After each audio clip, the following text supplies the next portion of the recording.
Today I'm making mini orange cupcakes with the whipped chocolate ganache frosting. First I'm going to make the cupcakes, so in a bowl I'm going to add 1 box of white cake mix. Next I'm going to add 2 boxes of orange jello mix. Next I'm following the directions on the back of the box, so I'm adding oil, water, and egg whites. Then mix that up until it's combined. Now I have a mini muffin pan with liners in it. I'm going to add a scoop of the orange cake batter into each one and then bake this at 350 for 10 to 12 minutes.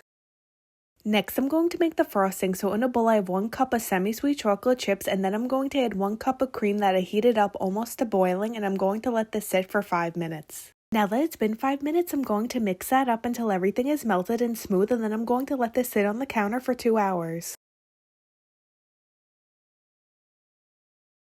After the 2 hours, now I'm going to whip this up until it becomes light and fluffy, and then I'm going to put this into a piping bag. Now I have the cooled cupcakes on a tray, and I'm going to pipe the whipped ganache frosting on each cupcake. Here's an up-close look at the mini orange cupcakes with whipped chocolate ganache frosting.